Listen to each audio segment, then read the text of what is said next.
Hey guys, welcome back to this channel. In the video the art of writing letter my version தான் பார்க்க போறோம். அதாவது ஒரு letter எழுதுறதுக்கு முன்னாடி நான் என்ன மாதிரி செட் பண்ணிட்டு எழுதுவேன், எப்படிலாம் எழுதுவேன்றதை அந்த வீடியோல ஷேர் பண்ணிக்க போறேன். And this letter is very special to me because இது எனக்காக நானே பார்த்து எழுதின ஒரு லெட்டர் தான். And without any further ado, let's get into the video. நான் ஒரு லெட்டர் எழுத போகிறேன்னா அதுக்கு முன்னாடி வந்து ஆஸ்தட்டிக் செட்டப்னு சொல்லிட்டு ஒன்று செட் பண்ணுவேன். அது ஒன்றும் பெருசாலாம் ஒன்றும் இல்லை, ஒரு பிளான்ட்டு, அதுக்கப்புறம் விளக்கு, அதுக்கப்புறம் சுற்றி ஃபேரி லைட்டு. இதுக்கு நடுவில் பேப்பர் வச்சு எழுதும்போது பார்த்திங்கன்னா அது தெரப்பட்டிக்காக அண்ட் டிஃப்ரெண்ட் ஃபீல் கொடுக்கும். அண்ட் வின்டேஜ் லெட்டர் மேக் பண்ணுறதுக்கு ஒரு A4 ஷீட் எடுத்துக்கோங்க.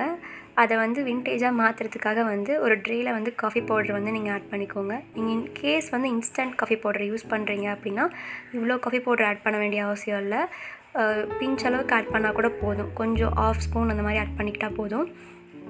நான் வந்துட்டு இங்கே நேச்சுரலாக கிடைக்கக்கூடிய ஒரு காஃபி பவுடர் யூஸ் பண்ணியிருக்கேன், அதனால் கொஞ்சம் அதிகமாக யூஸ் பண்ணியிருக்கேன்.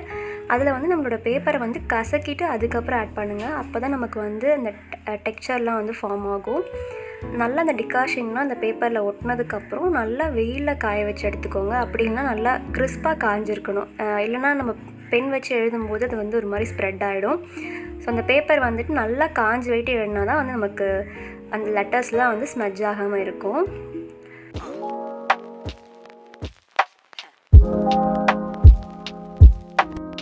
கொஞ்சம் மிச்சம் இருந்துச்சுன்னா அதிலே தண்ணி ஊற்றி இன்னொரு பேப்பர் கூட நீங்கள் ரெடி பண்ணிக்கலாம். பட் செகண்டாக பண்ணுறதுக்கு வந்து பார்த்திங்கன்னா அந்த கலர் வேரியேஷன் வந்து கொஞ்சம் லைட்டாக இருக்கும், அவ்வளோதான்.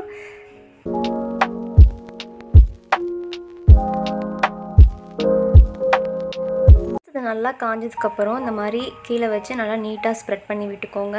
அதுக்கப்புறம் பார்த்தீங்கன்னா ஒரு 1 சென்டிமீட்டர் போல் வச்சுட்டு நீங்கள் வந்து இந்த மாதிரி ரேண்டமாக கிழிச்சா போதும். அக்யூரேட்டாக கிழிக்கணும்னு அவசியம் கிடையாது.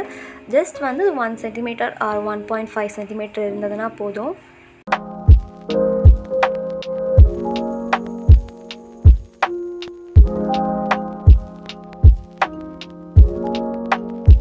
தென் வந்து கையில் வந்து ஒரு காட்டன் கிளாத் வச்சுக்கோங்க. லைட்டாக நெருப்பில் காமிச்சிட்டு இந்த மாதிரி நீங்கள் காட்டன் கிளாத் வச்சு மேலே அடிச்சிங்கன்னா உங்களுக்கு தின்னாக ஒரு பிளாக் கலரில் வந்து அவுட்லைன் மாதிரி க்ரியேட் ஆகிருக்கும். அது பார்க்க இன்னும் ரொம்ப நல்லாயிருக்கும்.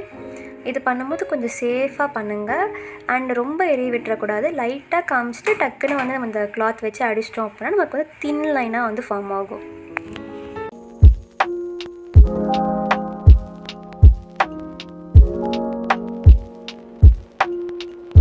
எப்போவுமே லெட்டர் எழுதுறதுக்கு முன்னாடி டெய்லியில் வந்து ரஃப் காப்பி எழுதிடுவேன். அதை எழுதுந்து அதுக்கப்புறமேட்டு இங்கே வந்து காப்பி பேஸ்ட் பண்ணுவேன். ஸோ தட் நமக்கு வந்து அந்த அடித்து எழுதுறது அந்த மாதிரி எதுவும் நமக்கு வந்து வராது, நீட்டாக எழுதிடலாம்.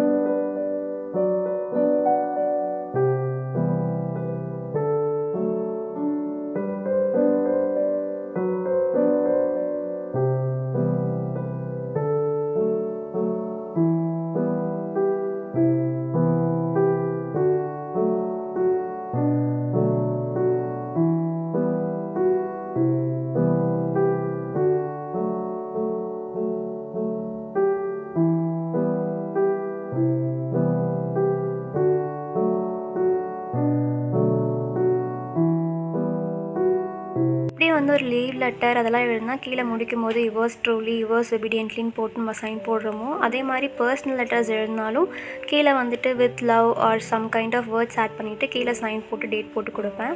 அதே தான் வந்து எனக்கும் நான் இப்போ ஃபாலோ பண்ணியிருக்கேன். அண்ட் இதோட அவுட்புட்லாம் உங்களுக்கு பார்க்கணும் அப்படின்னா என்னோடய இன்ஸ்டாகிராம் பேஜை நீங்கள் ஃபாலோ பண்ணலாம். அதோட லிங்க் வந்துட்டு டிஸ்கிரிப்ஷன் பாக்ஸ் அண்ட் கமெண்ட்லேயும் வந்து பின் பண்ணி வைக்கிறேன். அண்ட் தேங்க்ஸ் ஃபார் வாட்சிங் this video and I hope you loved it also.